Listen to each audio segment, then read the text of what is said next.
Hey everyone, Adam here. Really happy to be back with you today and talk about how to get and keep long-term clients. Now, one of the keys to business, in any business you're in, is being able to attract clients and keep them because the cost of acquiring a client is usually going to be quite high. And the longer you have them, the more lifetime value you have for a client. Now, we're not going to get into the numbers and getting into the specifics. We're going to keep it pretty high level today. But the simple fact is the more clients you have that keep coming back to you or keep working with you, the better base you're going to have to build your business off of.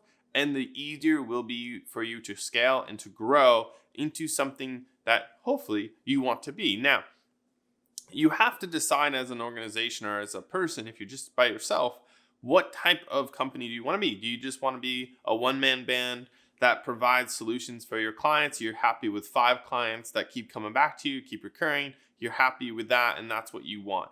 Or do you want to start hiring developers, designers, project managers? Do you want to build it into an organization, into a bigger company?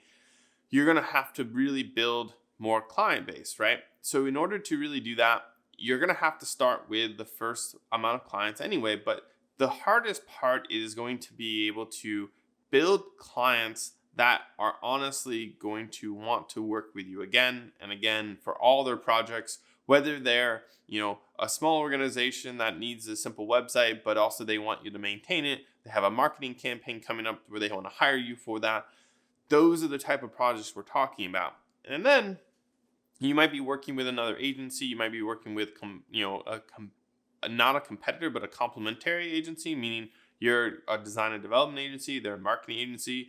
They want to outsource or work with you in collaboration with you to do their web projects. Those are the type of clients where they might have 3, 4, 5 projects for you per month to work with them on. And that one client, if you spend the time to acquire them, could turn into a 30, 40 project a year client pretty fast, right? So that is something you keep in mind. But really, before you even get there, you have to understand what it takes to build that long-term relationship, right? And that's something that it doesn't matter if you're working with other agencies, you're working with small businesses, you're working with enterprise level organizations. The key is going to be people.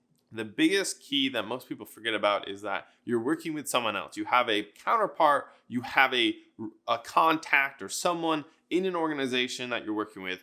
Now, that might be the owner of the business. That might be a marketing manager. It might be IT someone. It could be someone within the organization. But usually, if it's a large organization, it's going to be on the IT or the marketing side, potentially on business development. So you need to make sure that you're looking out for their best interests as just as much as you're looking out for your own. Now, it sounds kind of like non-businessy a bit when you're talking about best interests and like you need to look out for people. But really, one of the biggest things is, yes, it's a contract. Yes, you need to define it in writing. Yes, you're providing a service. Yes, all those things. But what you're forgetting about is that you also have a political or a maneuvering side of things that you need to make sure your counterpart is in a position to be able to bring you more work or to be able to get you the work that you want. And that goes through by supporting them, to listening to their needs, to their concerns.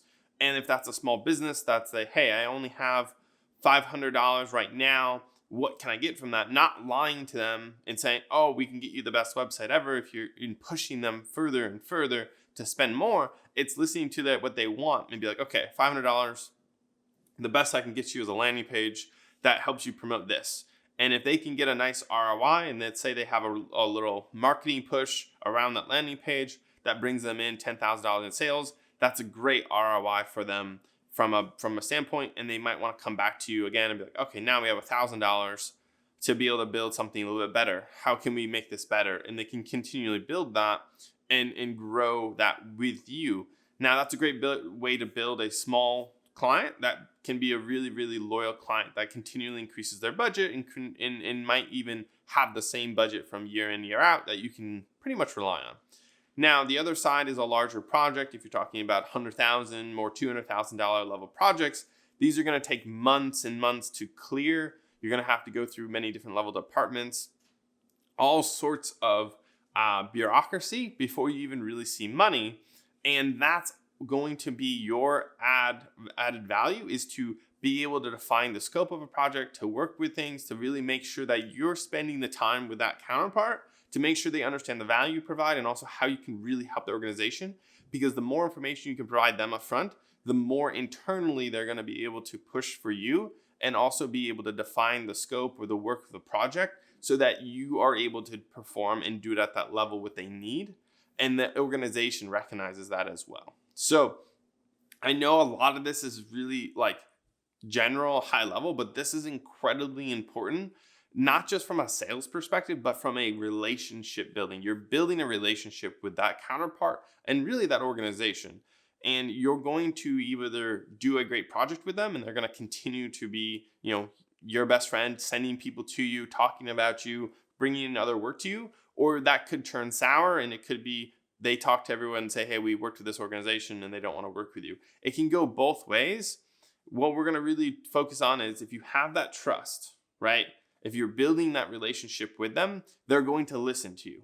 And that's something that is incredibly valuable in a creative, but also in a very complex space that many people in those positions don't fully understand, right? If you're a marketing manager for an organization, you don't really understand how to build a website. You know the impact of a website from a marketing standpoint, but you don't understand how to build it. They're going to rely on you as the expert, but you need to also make sure that you're giving them enough so they fully connect and relate without it being salesy, without it being like you're trying to upsell them on something else, but really giving them the real deal of, hey, this is the actual facts of what you need based on my opinion, based on my analysis, but also my expert status from where I'm coming from.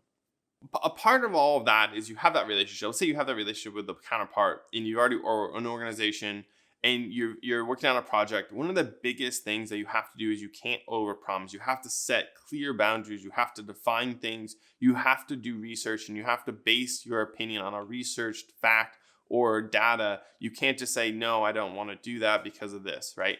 You have to continue to reinforce it through research and through data, in that you're making correct decisions. And that's not something that your opinion is in. You don't want to bring your opinion into the conversation. You want to bring what is the best practice, right? What is based on this information, this is what is the best practice. And that's what you have to continue to keep going back to, because it's not about you versus them. It's about what's best, right? This is how it should be done.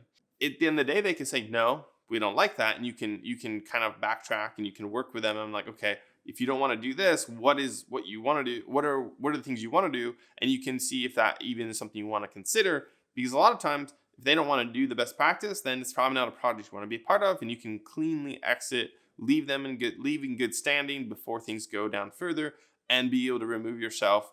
And then maybe potentially they might come back to you and be like, oh, actually, what you said was correct. We actually want to work with you because we tried this and it didn't work. We want to try this again, but do it the right way.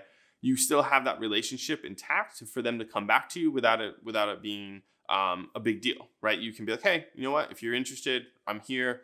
We can talk more, but you can explore that option. But that's not something I'm interested in because of this reason, right? So you're able to do that cleanly. So the last piece that I really want to hit on here is you need to create an opportunity for longer term work. And that's by being very transparent and honest in everything you do from the start. Saying, hey, I'm building you this website, but this website's going to need maintenance, or this website needs hosting, it needs these things. You're not lying. You're not trying to upsell them. These are literal things that you need to do, but you're offering them upfront so they can factor it in their budget. They know that it's expected. You're not trying to pitch it to them at the end of the project.